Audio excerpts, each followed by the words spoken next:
नमस्कार, आज की बात में आपका स्वागत है।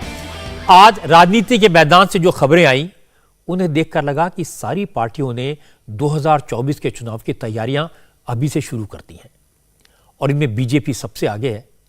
बीजेपी ने तो आज से ही अगले 2 साल के लिए अपना चुनावी अभियान शुरू कर दिया।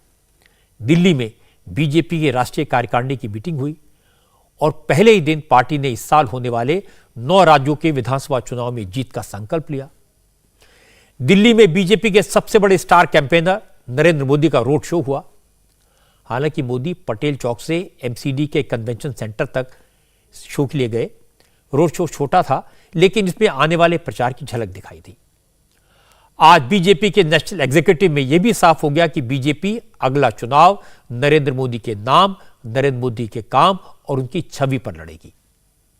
पार्टी ने विरोधी दलों द्वारा प्रधानमंत्री मोदी की छवि खराब करने की कोशिश पर आज करारा हमला किया। बीजेपी अध्यक्ष जेपी नड्डा ने बताया कि आने वाले विधानसभा चुनाव और लोकसभा चुनाव जीतने के लिए बीजेपी को क्या करना है और कैसे करना है। लेकिन चुनाव की तैयारी में सिर्फ बीजेपी नहीं लगी। कांग्रेस भी ऐलान कर चुकी है कि कांग्रेस का अगला अधिवेशन 24 से 26 फरवरी तक छत्तीसगढ़ के रायपुर में होगा। यहीं से कांग्रेस अपने नेशनल कैंपेन की शुरुआत करेगी। राहुल गांधी की भारत जोड़ो यात्रा पंजाब में जारी है। आज राहुल ने केजरीवाल पर हमला किया। प्रियंका गांधी ने आज कर्नाटक में चुनावी कैंपेन शुरू कर दिया। प्रियंका ने वादा किया कि अगर कांग्रेस की सरकार बनी तो कर्नाटक की महिलाओं को हर महीने 2000 रुपए मिलेंगे। लेकिन बीजेपी ने इस तरह का कोई वादा नहीं किया, इस तरह की कोई बात नहीं की। जेपी नड्डा ने कहा कि बीजेपी समाज के सबसे कमजोर तबके के पास पहुंचेगी, उन्हें सबल बनाएगी और देश भर में जो सबसे कमजोर बूथ हैं, ऐसे 1,32,000 बूथ को मजबूत करेगी। बीजेपी का कहना है कि नरेंद्र मोदी की सरकार के कामों को लेकर पूरे देश में जाएंगे। बीजेपी ने क्या फैसले किए, क्या चर्चा हुई, क्या रणनीति बनाई, इसके बारे में आपको डिटेल में बताऊं। इससे पहले आपको दिखाता हूं दिल्ली में प्रधानमंत्री नरेंद्र मोदी के रोड शो की एक झलक। ये छोटा सा रोड शो था, लेकिन तैयारी जबरदस्त थी।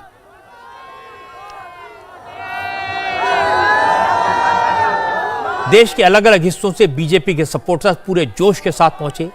ढोल नगाड़ों का इंतजाम था।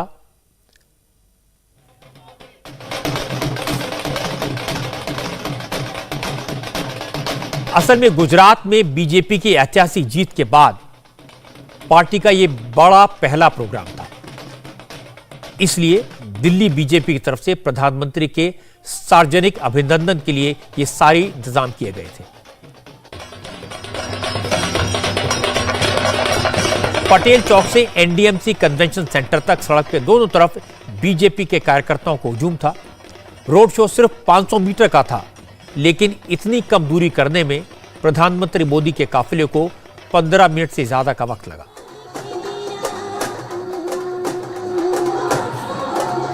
मोदी अपनी गाड़ी के रनिंग बोर्ड स्टेप पर खड़े होकर बीजेपी कार्यकर्ताओं का अभिवादन स्वीकार करते रहे।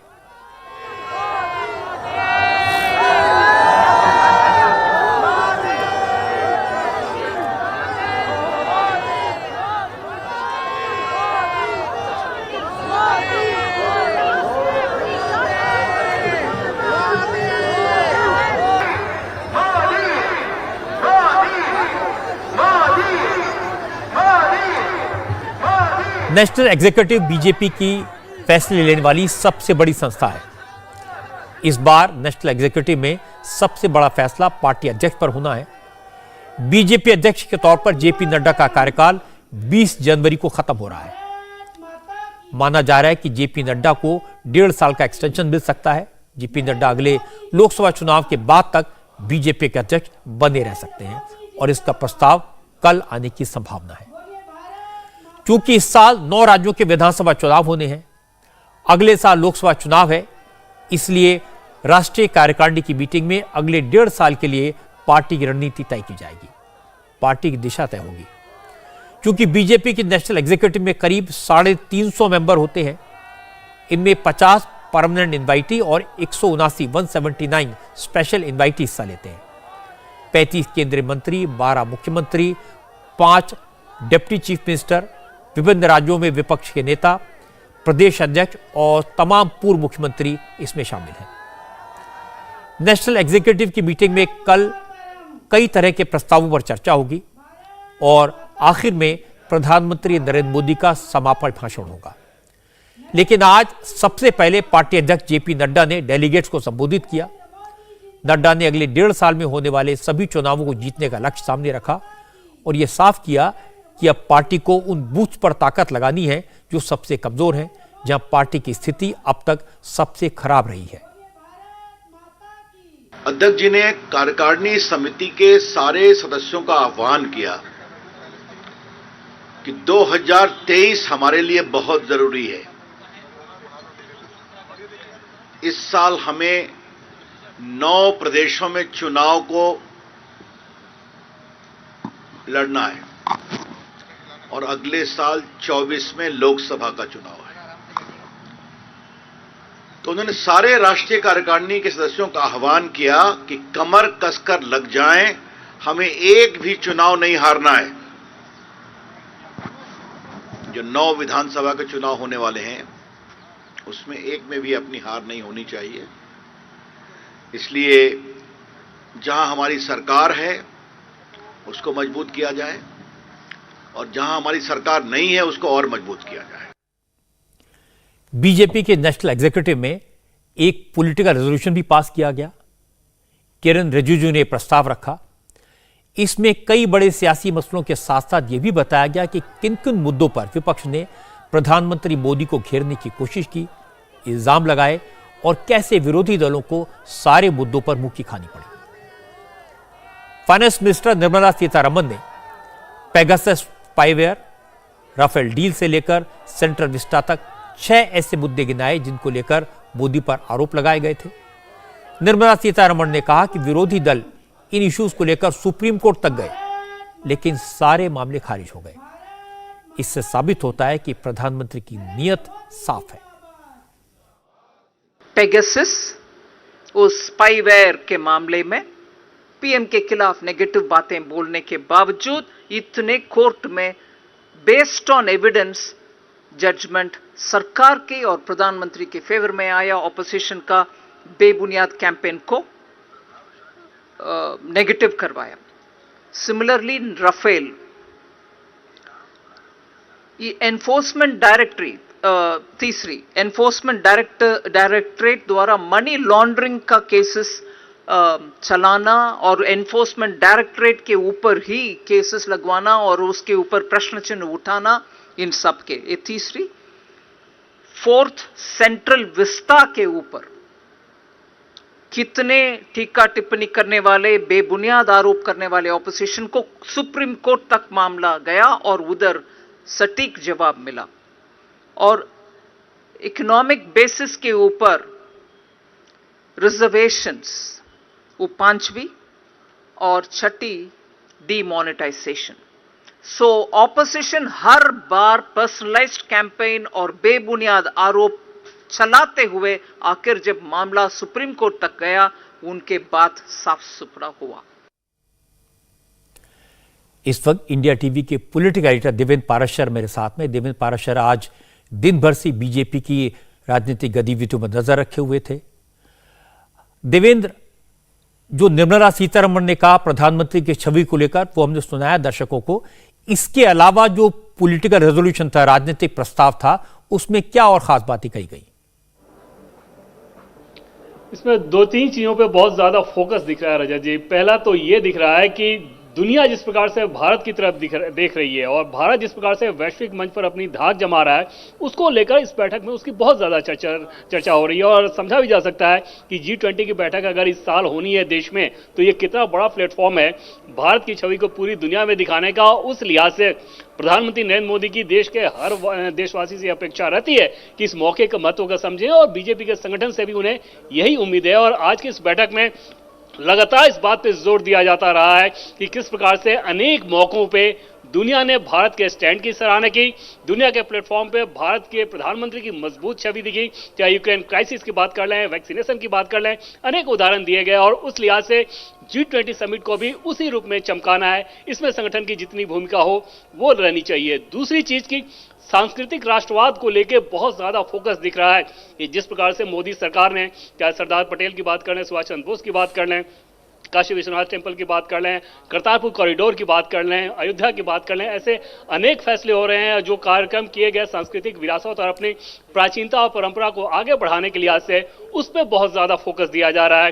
तीसरी चीज जो कि सबसे प्रमुख बिंदु जिसको कहा जाता है नरेंद्र मोदी की पॉलिटिक्स का, गरीब कल्याण, तो उसमें अंदर की बैठक में भी जब जब किसी बात को लेकर चर्चा हो रही है तो उसमें यह बताया जा रहा है कि केंद्र सरकार की किस योजना से किस प्रकार गरीबों का कल्याण हुआ। राज्यों की जो रिपोर्टिंग हुई है उसमें भी इस बात का जिक्र किया गया कि जो केंद्रीय योजनाएं हैं वो धरातल तक पहुंची और उसके फीडबैक के लिए बीजेपी का संगठन किस प्रकार का काम कर रहा है। कुल मिलाकर इस साल के 9 राज्यों के विधानसभा चुनाव और अगले लोकसभा चुनाव के लिए ऐसा लगता है कि पार्टी का संगठन एकदम हाई अलर्ट मोड में आ गया है। इस राष्ट्रीय कार्यकारिणी की बैठक से यह साफ संकेत मिल रहा है। देवेंद्र, ये साफ लगता है कि जो लाभार्थी हैं, जो सरकार की योजनाओं के फायदा जिन लोगों को पहुंचा है, वो एक बड़ा सपोर्ट बेस बीजेपी का खड़ा होंगे और उन तक पहुंचने की कोशिश होगी। लेकिन अब जरा एडवांस में कुछ खबर बता दीजिए, कल इस मीटिंग में क्या होगा, कल का एजेंडा क्या है? और कल 2-3 चीजें बहुत प्रमुख होने वाली हैं रजय जी। पहली बात तो यह कि आर्थिक मोर्चे पे भी जिस प्रकार की भारत की स्थिति है और कई बार उसके खिलाफ नैरेटिव बनाने की कोशिश की जाती है, तो उसमें एक आर्थिक प्रस्ताव लाया जाएगा और उसमें बिंदुवार ये बताया जाएगा कि दुनिया में अनेक क्राइसिस के सिचुएशन के बावजूद, चाहे कोविड का क्राइसिस का सिचुएशन हो या यूक्रेन रसा वॉर हो, उन सारे सिचुएशन के बावजूद दुनिया के अन्य देशों की तुलना में हमारे यहाँ स्थिति कितनी अच्छी है। और खासतौर पर आप अमेरिका के लिहाज से भी तुलना कर लें तो महंगाई का जो स्तर अमेरिका में है उससे बेहतर स्थिति में भारत दिख रहा है। हालांकि मुद्रास्फीति अभी 6% के आसपास है, लेकिन वो अमेरिका से बेहतर है। इन सारी चीजों का जिक्र करके संगठन को बताया जाएगा कि किस प्रकार से जनता के बीच भी इस मैसेजिंग को लेकर जाएं। दूसरी चीज की, जैसा कि पहले मैं बात कर रहा था, ग्लोबल प्लेटफॉर्म पे बहुत ज्यादा फोकस है। G20 को लेके एक कल प्रेजेंटेशन होना है और उसमें भी विस्तार से इसके महत्व को बताया जाएगा।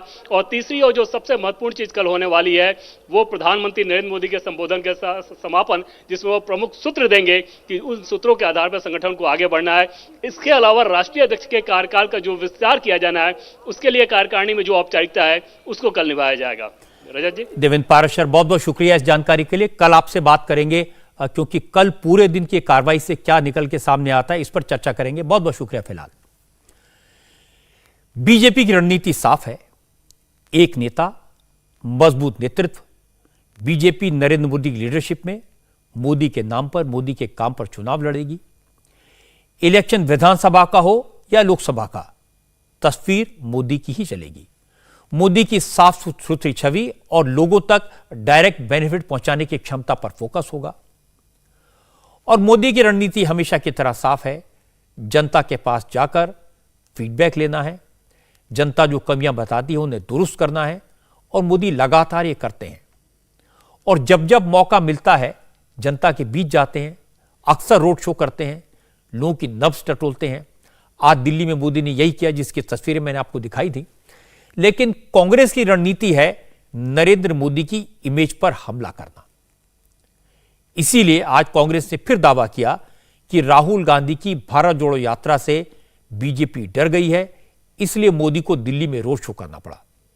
आज कांग्रेस के नेता और राहुल गांधी के रणनीतिकार जयराम रमेश ने कहा कि मोदी के रोड शो इवेंट की तरह है, इवेंट मैनेजमेंट है और राहुल की यात्रा मूवमेंट है। ये भारत जोड़ो यात्रा का असर है उन पर।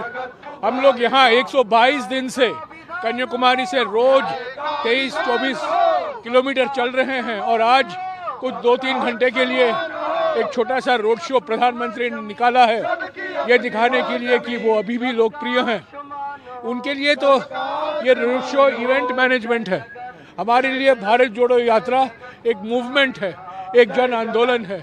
ये घबराए हुए हैं, भोखलाए हुए हैं। अब राहुल गांधी की यात्रा को करीब 4 महीने होने वाले हैं। 3200 किलोमीटर तक राहुल गांधी पैदल चल चुके हैं, लेकिन न उनका भाषण बदला, न स्टाइल बदला, न डायलॉग बदले।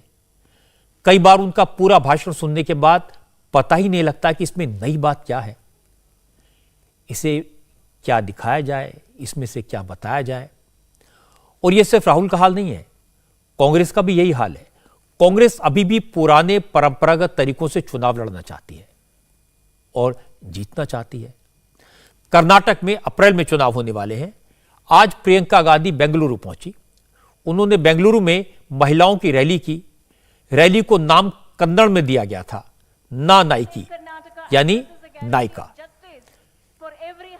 इस रैली में प्रियंका गांधी ने ऐलान किया, अगर कर्नाटक में कांग्रेस की सरकार बनी तो परिवार चलाने वाली हर महिला को हर महीने 2000 रुपए दिए जाएंगे।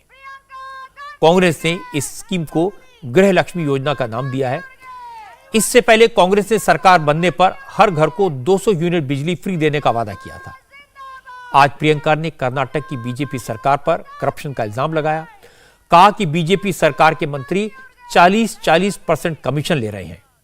जनता को हर काम कराने के लिए कमीशन देना पड़ता है। प्रियंका ने कहा कि बीजेपी के सरकार में जनता का कोई भला नहीं हुआ, इसीलिए सत्ता में आने पर कांग्रेस की सरकार सीधे महिलाओं के हाथ में पैसे देकर उन्हें महंगाई से लड़ने की ताकत देगी। सबसे पहले तो आज एक इतिहास की संरचना हुई। गृह लक्ष्मी योजना के माध्यम से कांग्रेस पार्टी हर घर को 2000 रुपया प्रति माह कैश ट्रांसफर देगी, 24,000 रुपया प्रति साल। ये हमारी दूसरी गारंटी है जो आज श्रीमती प्रियंका गांधी के हाथों से जिसका अनावरण हुआ है। ये कर्नाटक में मोदी निर्मित महंगाई, भाजपा की जो महंगाई है उससे लड़ाई का हथियार है जो हमने कर्नाटक की महिलाओं को दिया है।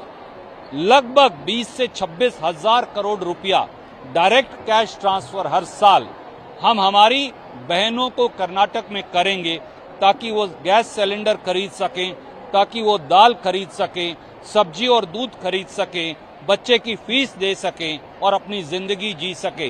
भाजपा मारेगी, हम उन्हें हथियार देंगे ताकि वो अपने पांव पर खड़ी हो सके। हालांकि बीजेपी ने कहा कि प्रियंका के आने से कर्नाटक में कांग्रेस को कोई फायदा नहीं होगा। कर्नाटक के मुख्यमंत्री बसवराज बोम्मई ने कहा कि रैली का नाम ना नाइकी देना कांग्रेस की मजबूरी थी, क्योंकि कर्नाटक में प्रियंका को कोई नेता मानता ही नहीं है, इसलिए कांग्रेस को बताना पड़ रहा है कि नेता प्रियंका है। ನನಗೇನು ಅಂದ್ರೆ ಒಂದೇ ಒಂದು ಪ್ರಿಯಾಂಕಾ ಗಾಂಧಿ ಬರಲಿ, ಅವರು ಫಂಕ್ಷನ್ ಮಾಡಲಿ, ನಮ್ದೇನು ತಕರಾರಿಲ್ಲ। आने दीजिए उन्हें। बहुत लोग बेंगलुरु आते हैं, मुझे कोई एतराज नहीं है, कार्यक्रम भी हो। पर एक बात मैं समझ नहीं पाया कि कार्यक्रम का नाम ना नायकी यानी मैं महिला नेता रखा गया है। कर्नाटक की महिला उनकी ये आवाज सुनने को तैयार नहीं है, उनके पीछे कोई महिला चलने को भी तैयार नहीं है, तभी उन्हें खुद को नेता घोषित करना पड़ रहा है। ये बात समझ से परे है। कर्नाटक में पिछला चुनाव कांग्रेस थोड़े से मार्जिन से जीती थी, लेकिन फिर कांग्रेस टूट गई और अब कर्नाटक में बीजेपी की सरकार है। गुजरात, राजस्थान और मध्य प्रदेश के बाद कर्नाटक एक ऐसा बड़ा राज्य है जहां कांग्रेस और बीजेपी का मुकाबला सीधा होता है। कर्नाटक में कांग्रेस के पास नेता भी हैं, कार्यकर्ता भी हैं, संगठन अच्छा है, लेकिन कांग्रेस की गुटबाजी, कांग्रेस का खेल हमेशा खराब कर देती है। सिद्धारमैया और डीके शिव कुमार की आपसी खींचतान सब जानते हैं, इसलिए कांग्रेस हाईकमान फिलहाल इन दोनों नेताओं का पैचअप कराने पर पूरी ताकत लगाए हुए है। कर्नाटक में शिव कुमार और सिद्धारमैया के बीच जैसा झगड़ा हो रहा है, वैसा ही झगड़ा राजस्थान में अशोक गहलोत और सचिन पायलट के बीच है। राजस्थान में भी आज अशोक गहलोत ने चुनाव की रणनीति बनाने के लिए पार्टी के सीनियर नेताओं की मीटिंग बुलाई थी। नाम दिया था चिंतन शिविर, लेकिन गहलोत के चिंतन शिविर में उनके कई मंत्री नहीं पहुंचे। जिस वक्त अशोक गहलोत जयपुर में चिंतन कर रहे थे, उस समय सचिन पायलट नागौर में किसान सम्मेलन कर रहे थे और अशोक गहलोत के मंत्री हेमाराम भी सचिन पायलट के साथ मंच से नौजवानों को नेतृत्व देने की मांग कर रहे थे। सचिन पायलट की किसान रैली में काफी भीड़ जुटी। रैली में पहुंचने से पहले सचिन पायलट ने रोड शो भी किया। रोड शो में गाड़ियों का लंबा काफिला था। सड़क के दोनों तरफ भारी संख्या में लोग थे। क्योंकि सचिन पायलट ना तो अब सरकार में मंत्री हैं, न संगठन में उनके पास कोई पद है, तो भी इतनी बड़ी संख्या में लोग जुटे, ये बड़ी बात है। लोगों की भीड़ देखकर सचिन पायलट का हौसला बढ़ा। किसान रैली में सचिन पायलट का पूरा भाषण युवाओं और किसानों पर केंद्रित था। निशाना बीजेपी पर था, लेकिन इशारों इशारों में सचिन पायलट ने पेपर लीक केस के बहाने अशोक गहलोत की सरकार को भी घेरा। सचिन पायलट ने कहा कि जब पेपर लीक होते हैं तो मेहनत करने वाले छात्र और उनके परिवारों की मायूसी देखी नहीं जाती। सरकार छोटे मोटे दलालों को पकड़ रही है, इससे काम नहीं चलेगा, बड़ी मछलियों पर एक्शन होना चाहिए। जब मैं अखबार में खबर पढ़ता हूं, देखता हूं कि हमारे प्रदेश में कभी पेपर लीक हो गए, कभी परीक्षा कैंसिल हो गई, तो मन आहत होता है, मन में पीड़ा होती है कि लाखों लाख बच्चे और गांव में एक नौजवान अगर परीक्षा की तैयारी करता है, उसके माता पिता को, उसके परिवार को कितनी यातनाएं, कितनी पीड़ा, कितनी मुश्किलों का सामना करना पड़ता है। कहां से वो ट्यूशन के पैसे लाता है, किताबों के पैसे लाता है, दिन रात मेहनत करता है और विपरीत परिस्थितियों में पढ़ाई और परीक्षा की तैयारी करता है। जब ऐसा प्रकरण सामने आता है तो सच में मन बहुत आहत होता है। मैं उम्मीद करता हूं कि आने वाले समय में ये जो छोटी मोटी दलाली करते हैं, बजाय इनके जो सरगना हैं, जो उस प्रकार के काम को होने देते हैं, उनको पकड़ना चाहिए। पेपर लीक का मुद्दा नौजवानों से जुड़ा है। गहलोत सरकार की इस मुद्दे पर बहुत किरकिरी हुई है। कांग्रेस के कई नेता कह चुके हैं कि पेपर लीक मामले में बड़े बड़े माफिया जुड़े हैं, इसमें अफसरों और नेताओं की मिलीभगत की आशंका है और सरकार को सबके खिलाफ एक्शन लेना चाहिए। हालांकि अशोक गहलोत पेपर लीक कराने के आरोपी कोचिंग सेंटर चलाने वालों के घरों पर बुलडोजर चलवाकर मामले को ठंडा करना चाहते हैं, लेकिन आज सचिन पायलट ने एक बार फिर पेपर लीक का मुद्दा उठाकर गहलोत की मुश्किल बढ़ाने की कोशिश की। और इसके बाद सचिन पायलट ने यह भी बता दिया कि कांग्रेस उनकी मेहनत की वजह से पावर में आई थी। सचिन पायलट ने लोगों से कहा कि जब उस नेता की पहचान करनी है जो अपनी बात पर कायम रहे, जो वादा करे उसे निभाए, तो फिर क्या फैसला करना है यह आप जानते हैं।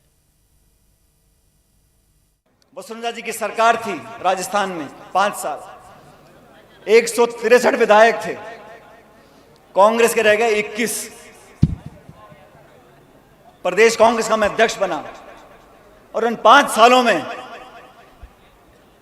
मेरी कोशिश रही कि हर कार्यकर्ता तक हम पहुंच सकें, हर सीमा को लांघ सकें, हर खाई को टाप सकें, लोगों के दिलों से जुड़ सके। उन 5 सालों में हमने पदयात्राएं करी, हमने घेराव किया, हमने धरने दिए, हमने लाठियां खाई, जेलों में गए।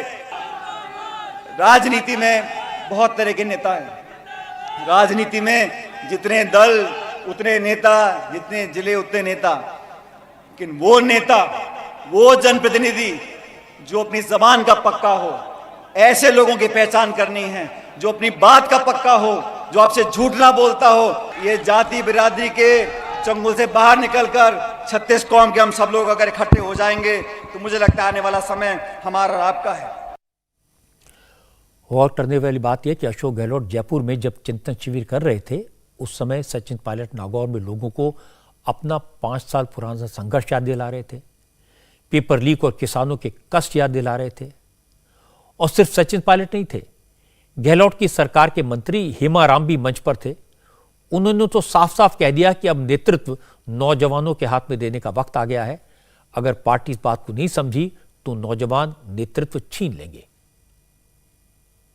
आज इस समय पायलट साहब सिर्फ विधायक है और किसी पद पर नहीं है, न वो संगठन में है न वो सत्ता में, फिर भी इतना हुजूम उनको सुनने के लिए आया है। आज युवा लोग हैं, अब ये युवा लोग भी उम्मीद रखते हैं कि हमारा भी कभी मौका आएगा, हम भी कभी चुनाव लड़ेंगे, एमएलए बनेंगे, आगे बढ़ेंगे, मंत्री बनेंगे।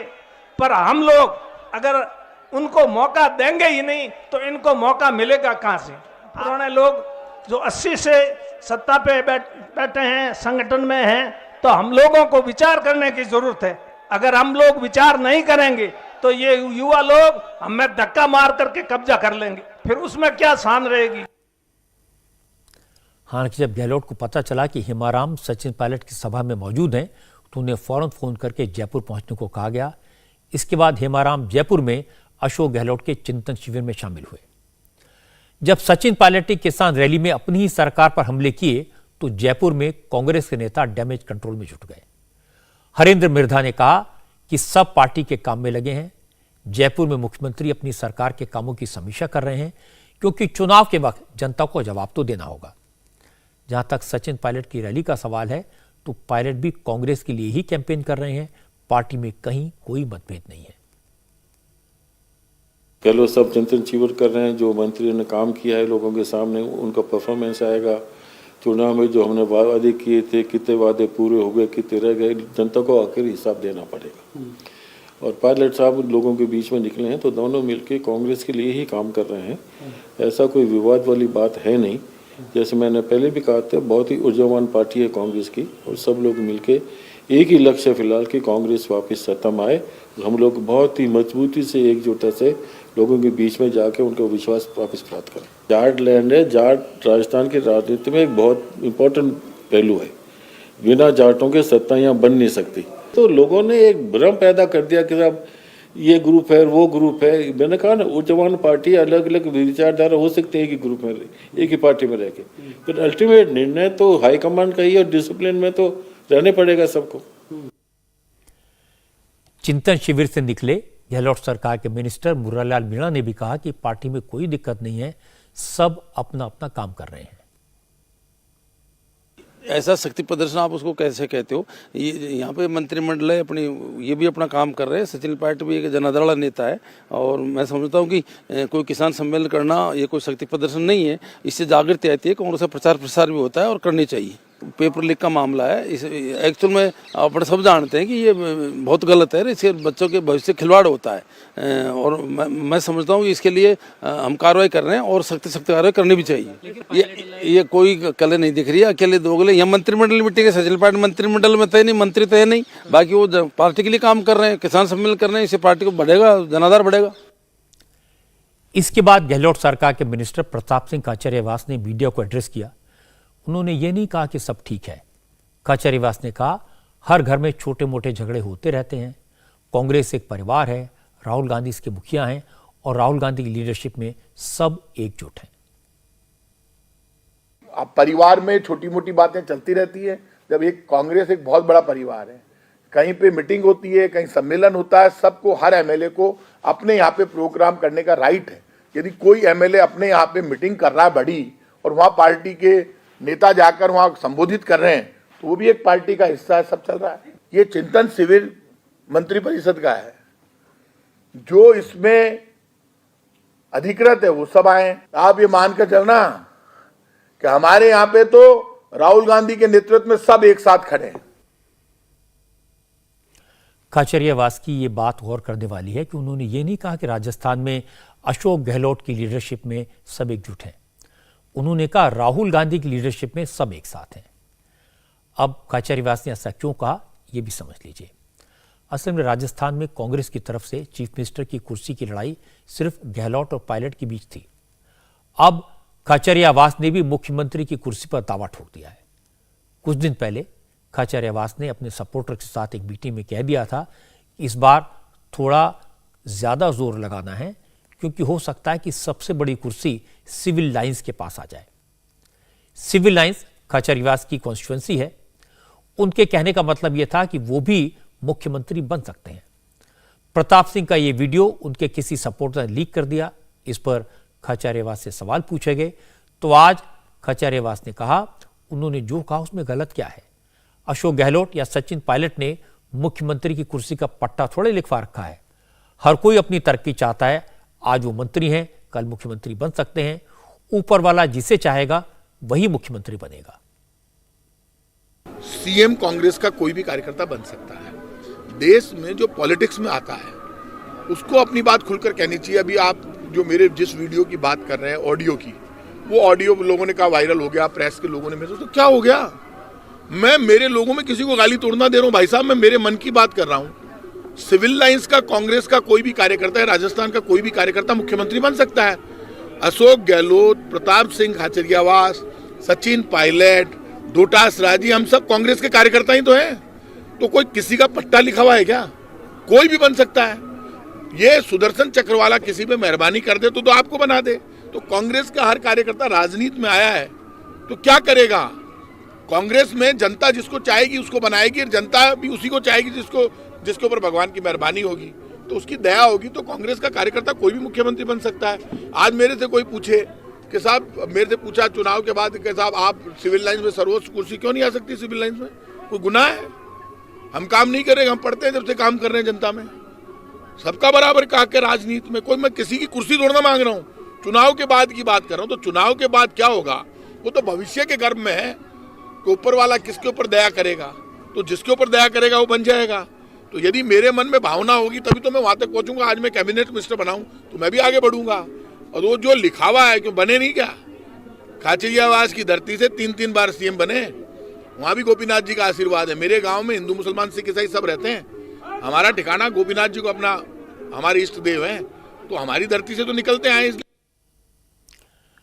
खाचरियावास की बात तो सही है, मुख्यमंत्री तो कोई भी बन सकता है, सबको तरक्की करने का हक है। लेकिन जब पार्टी में मुख्यमंत्री की कुर्सी को लेकर झगड़ा चल रहा हो, तब एक नया दावेदार सामने आ जाए तो पार्टी की मुश्किल तो थोड़ी बढ़ जाएगी। और अभी तो ये शुरुआत है। अशोक गहलोत ने आज जो चिंतन शिविर बुलाया था उसमें मंत्रियों के रिपोर्ट कार्ड मांगे गए हैं। चर्चा यह है कि अशोक गहलोत अपने मंत्रियों के कामों की समीक्षा करके मंत्रिमंडल में फेरबदल कर सकते हैं, और अगर फेरबदल हुआ तो जो मंत्री हटाए जाएंगे वो खामोश नहीं बैठेंगे। वैसे चर्चा यह भी है कि कुछ दिन पहले जब कांग्रेस हाईकमान ने बगावत करने वालों को नोटिस थमाए थे, सख्त रुख दिखाने की कोशिश की थी, उस वक्त खाचरियावास ने अचानक पाला बदल लिया था। वो गहलोत के खिलाफ बोलने लगे थे। इससे गहलोत नाराज हैं और हो सकता है कि मंत्रिमंडल में फेरबदल हो तो खाचरियावास की कुर्सी चली जाए। इसीलिए खाचरियावास ने अब प्रेशर बनाने के लिए मुख्यमंत्री की कुर्सी पर दावा ठोक दिया। हालांकि राहुल गांधी इन सब बातों से अलग, अनभिज्ञ, पार्टी में क्या हो रहा है बगैर ये देखे अपनी यात्रा में लगे हैं। उन्हें लगता है ये सब देखना अब मल्लिकार्जुन खड़गे का काम है। वो कांग्रेस के अध्यक्ष हैं। राहुल गांधी अपनी यात्रा पर फोकस कर रहे हैं और इस वक्त पंजाब में हैं।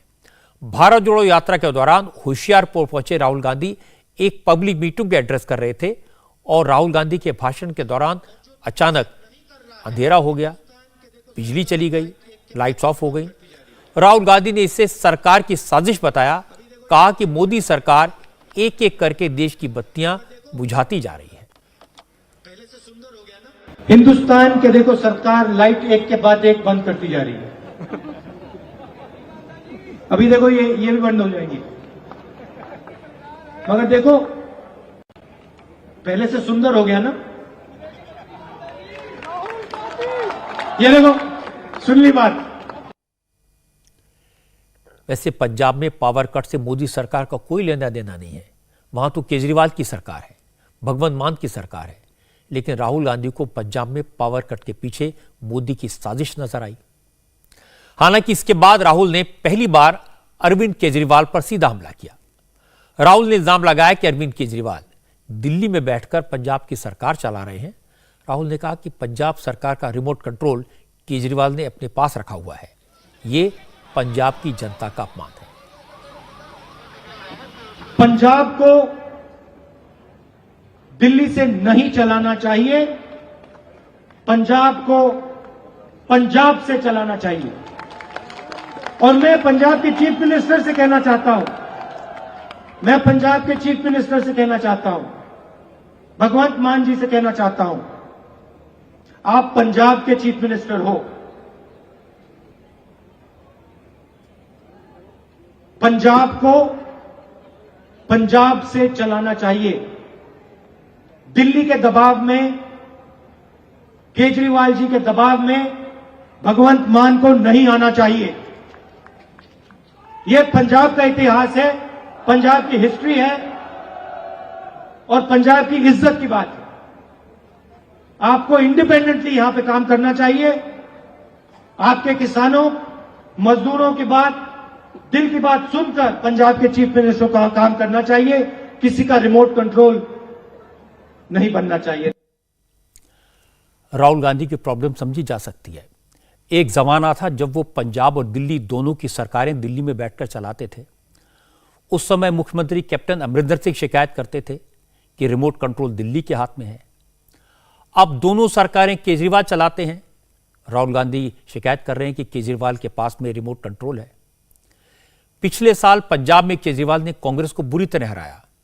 दिल्ली में भी केजरीवाल ने 15 साल से सरकार में बैठी कांग्रेस को पराजित किया था। कांग्रेस के नेताओं को लगता है कि गुजरात में भी केजरीवाल के चुनाव लड़ने का कांग्रेस को भारी नुकसान हुआ था। और सबसे बड़ी बात यह है कि केजरीवाल अब अपनी पार्टी को कांग्रेस के विकल्प के तौर पर प्रोजेक्ट करने की कोशिश में लगे हुए हैं और ये कांग्रेस के लिए बड़ी प्रॉब्लम है। आज केजरीवाल ने दिल्ली के लेफ्टिनेंट गवर्नर वीके सक्सेना का नाम लेकर मोदी सरकार पर हमला किया। आज केजरीवाल ने अपने मंत्रियों और विधायकों के साथ विधानसभा से राजभवन तक मार्च किया। केजरीवाल आज चीफ मिनिस्टर के बजाय एक बार फिर एक्टिविस्ट के रोल में दिखे। अरविंद केजरीवाल अपने 61 विधायकों के साथ लेफ्टिनेंट गवर्नर से मिलना चाहते थे और अपनी सरकार की फाइलों पर तुरंत मंजूरी लेना चाहते थे, लेकिन पुलिस ने केजरीवाल को राजभवन से पहले ही रोक दिया। वहां नारेबाजी शुरू हो गई।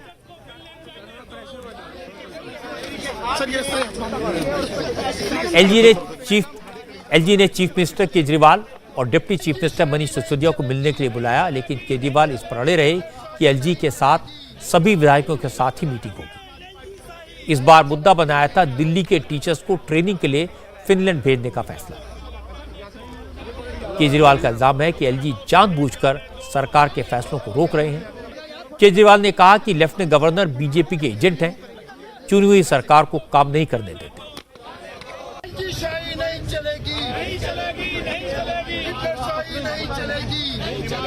तुमको क्या मिला? दवाइयां सारी रोक दी तुमने 3 महीने से, डॉक्टरों की तनख्वाह नहीं दी, तुमने लैब टेस्ट नहीं होने दिए।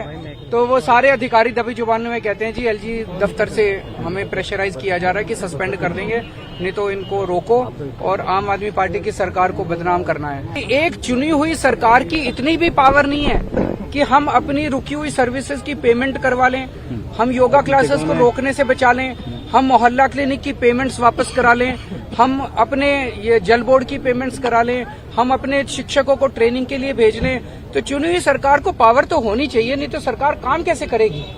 पूरी दिल्ली हमारे साथ है, पूरा देश हमारे साथ है, सारे देश में थू-थू हो रही है कि ऐसे कैसे रोक सकते हैं। टीचर्स की ट्रेनिंग तो होनी चाहिए, बेस्ट ट्रेनिंग होनी चाहिए टीचर्स की, क्यों नहीं होनी चाहिए बताओ?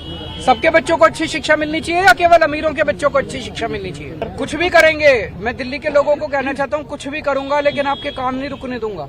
इन लोगों की मंशा खराब है, आप लोग देख रहे हो, दिल्ली के मुख्यमंत्री को सड़क पे उतरना पड़ रहा है, लेकिन कुछ भी करूंगा, दिल्ली के लोगों के जान भी हाजिर है। अगर मिलने का समय नहीं मिला फिर आगे क्या देखते हैं? नहीं देंगे तो दिल्ली की जनता देखेगी फिर कि भाई अगर सारे मुख्यमंत्री, मंत्री, विधायक सब आ गए और एलजी साहब कहते हैं मैं नहीं मिलूंगा, तो फिर जनता देखेगी। फिर जनता पावरफुल है, हम थोड़ी पावरफुल हैं। इस प्रोटेस्ट मार्च से पहले केजरीवाल के विधायकों ने विधानसभा में भी लेफ्टिनेंट गवर्नर के खिलाफ हंगामा किया था। दिल्ली विधानसभा का 3 दिन का सेशन बुलाया गया। आज पहला दिन था, लेकिन कार्रवाई सिर्फ 10 मिनट चली। इस दौरान आम आदमी पार्टी के विधायक लेफ्टिनेंट गवर्नर वीके सक्सेना के खिलाफ नारे लगाते रहे।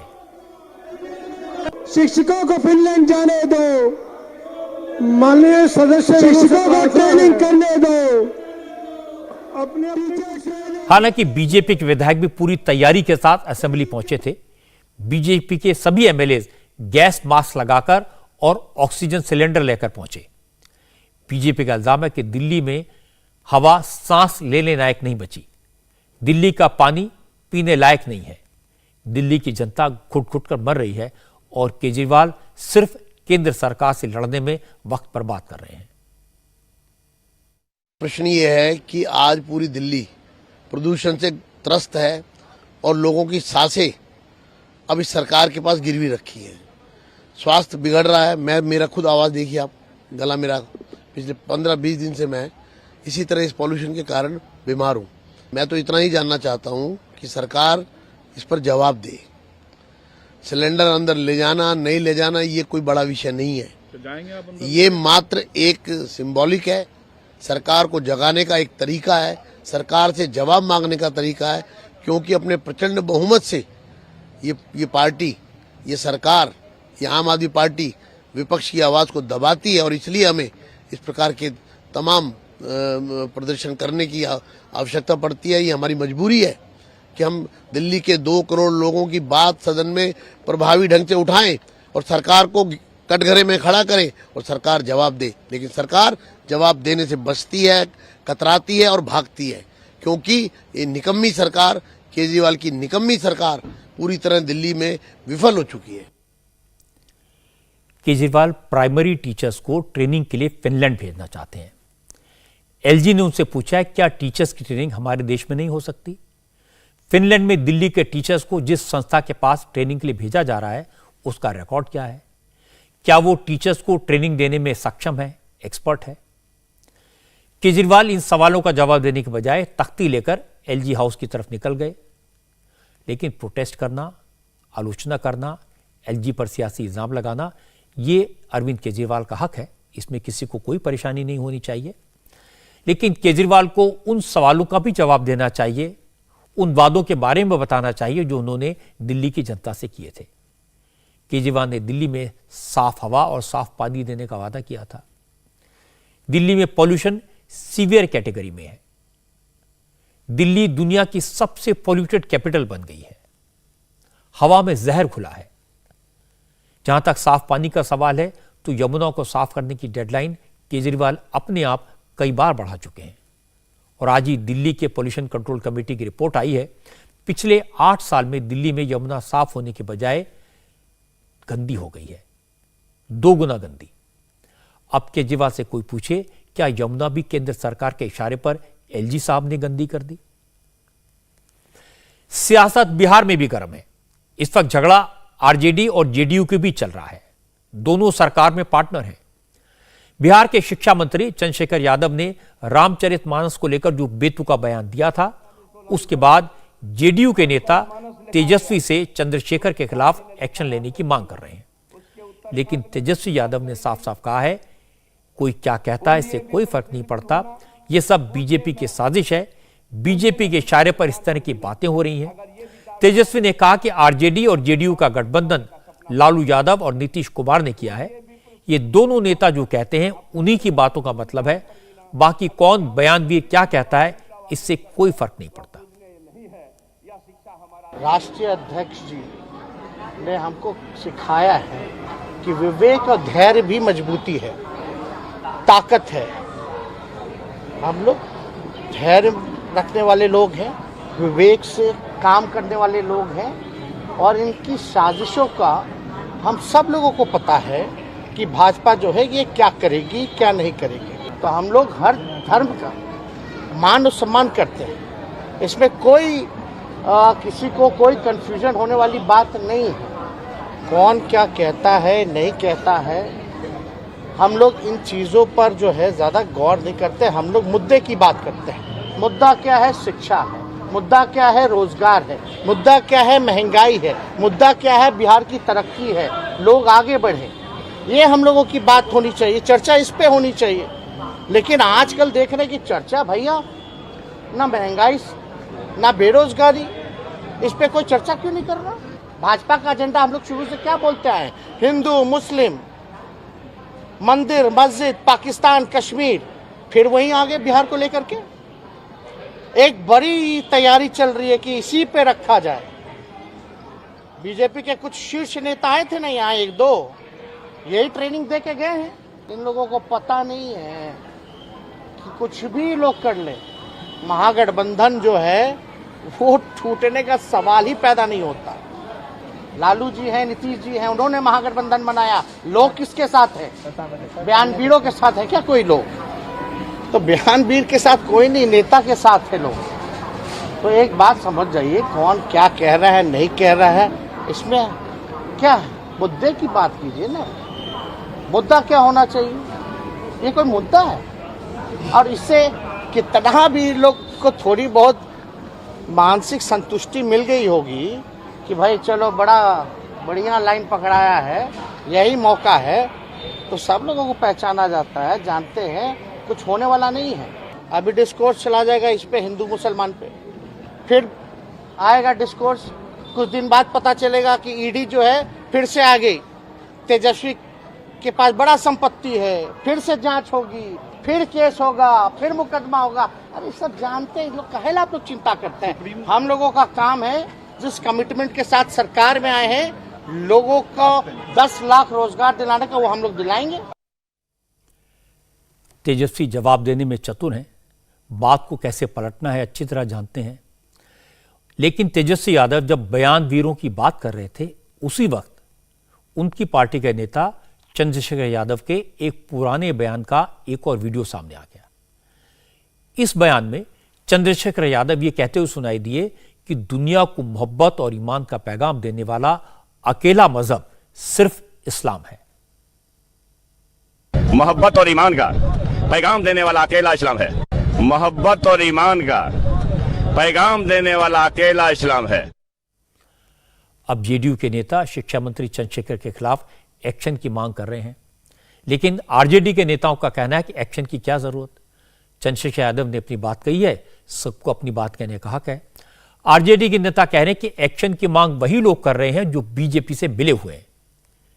लेकिन इस बीच बिहार की सियासत को लेकर प्रशांत किशोर ने एक बड़ी बात कही। प्रशांत किशोर आजकल एक नई सियासी पिच पर खेल रहे हैं। बिहार में जन सुराज यात्रा पर निकले हुए हैं। प्रशांत किशोर का दावा है कि नीतीश कुमार फिर खेल कर सकते हैं। हो सकता है 2024 से पहले एक बार फिर नीतीश कुमार बीजेपी के साथ दिखाई दें। नीतीश कुमार ने महागठबंधन इसलिए बनाया है कि उनके मन में ये डर भी था और कहीं ना कहीं इस बात का विश्वास भी था कि 24 में लोकसभा का जब चुनाव हो जाएगा और भाजपा उसमें उनकी नजर में जीत कर आएगी दिल्ली में, तो अगर भाजपा जीत कर आती है तो सबसे पहले शपथ लेने के बाद दिल्ली में बिहार के मुख्यमंत्री को बदलेंगे, क्योंकि अगला चुनाव भाजपा इनके नेतृत्व में लड़ती नहीं। तो नीतीश कुमार उस डर से, या एक तरह से ये समझिए कि जो कल होने वाला है उसको प्रीएम्प्ट करके महागठबंधन बनाए। ऐसा नहीं है कि उनको आरजेडी से कोई प्रेम हो गया है या आरजेडी की को नीतीश कुमार जानते नहीं है। जहां तक भाजपा से संबंधों का सवाल है तो नीतीश कुमार बिहार में, और जो मैंने ये कहा कि ये क्यों नहीं इसका राष्ट्रीय असर है, देखिए आप लोग पत्रकार बंधु लोग देख नहीं रहे हैं या देख कर भी इग्नोर कर रहे हैं। नीतीश कुमार बिहार में महागठबंधन में है, लेकिन हर मायनों में दिल्ली में वो एनडीए के साथ हैं। नीतीश कुमार के पार्टी के एमपी हरिवंश जी राज्यसभा में उपाध्यक्ष के उपसभापति के पद पर हैं, सरकार में शामिल हैं।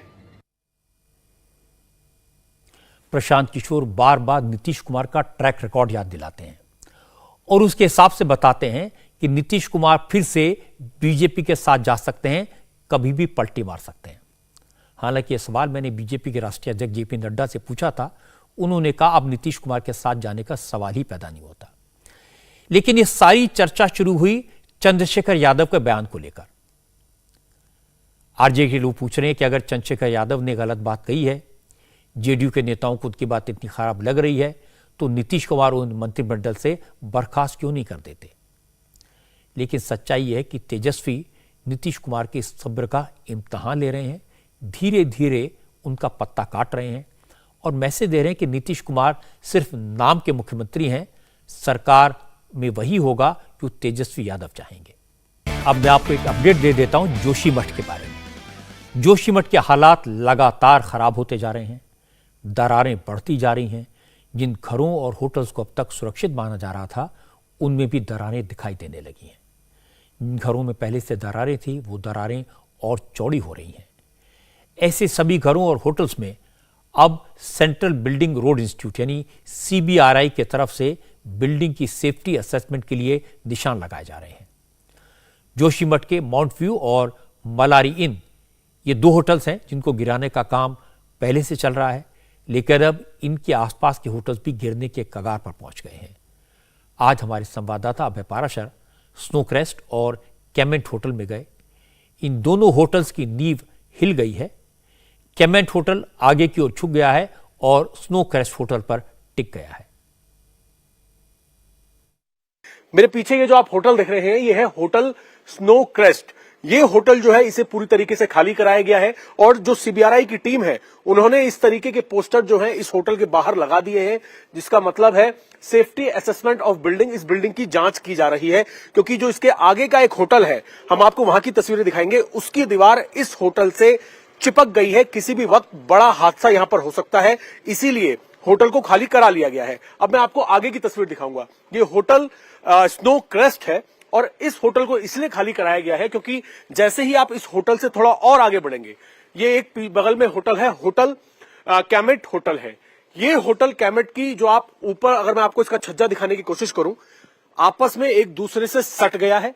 ये वाली बिल्डिंग जो है होटल कैमेट, ये ऊपर की तरफ है, ये नीचे की तरफ झुक गई है और अगला होटल जो है उससे बिल्कुल चिपक गई है। किसी भी वक्त ये बिल्डिंग जो है अगले होटल के ऊपर गिर सकती है। इसीलिए दोनों ही होटल इस वक्त काफी ज्यादा खतरे की स्थिति में है। इस होटल की आप नींव में आपको दिखाना चाहूंगा, इस तरीके के हालात हैं। ये देखिए, सब कुछ हिला पड़ा है, जो इसके पिलर है पूरी तरीके से हिल गए हैं। चारों तरफ यहां पर जो है दरारें ही दरारें हैं। ये देखिए, ये बताया जा रहा है करीब 3 इंच जो है ये होटल, क्योंकि इसकी नींव जो है पूरी तरीके से क्रैक हो गई है और 3 इंच जो है ये होटल झुक गया है। सड़क से आप इसका गैप देख सकते हैं। बिल्डिंग समझ लो कि भी टिकेगी नहीं, क्योंकि नीचे बेसमेंट में एक कॉलम तो नीचे पूरा दब गया है, पीछे का जो कॉलम है वो पूरा बाहर निकल गया है, किचन की दीवार बाहर है, बेसमेंट की दीवार बाहर फट के निकल गई है। पूरा बिल्डिंग एक तरह से ट्विस्ट हो गया है। तब एक कोई टेक्निक तो है नहीं कि ट्विस्ट हुआ बिल्डिंग को खड़ा कर सके, तो बिल्डिंग तो गिरनी है। अब ये बात तो एकदम क्लियर हो गई है कि जो मौजूदा जोशीमठ शहर है इसका बचना मुश्किल है, लेकिन सरकार और प्रशासन को अभी भी उम्मीद है। अफसरों का कहना है कि जमीन से पानी का जो झरना फूटा था उसके बहाव में कमी आई है। उत्तराखंड के आपदा सचिव के मुताबिक जेपी नगर से लेकर सिंहधारा तक का जो इलाका है वहीं जमीन सबसे ज्यादा धंसी है। सिंहधारा में पानी का कोई नेचुरल रिसोर्स कभी रहा होगा और ऐसा लग रहा है कि जेपी नगर में पानी का जो रिसाव हुआ उसकी वजह सिंहधारा है। जेपी कॉलोनी है, पूरा लाइन से एक लाइन है जो कि उसका डैमेज हुआ है और उसी लाइन में ऊपर में सिंहधार और सुनील की तरफ भी पूरा डैमेज है। तो वो लाइन पूरा क्लियर दिखता है।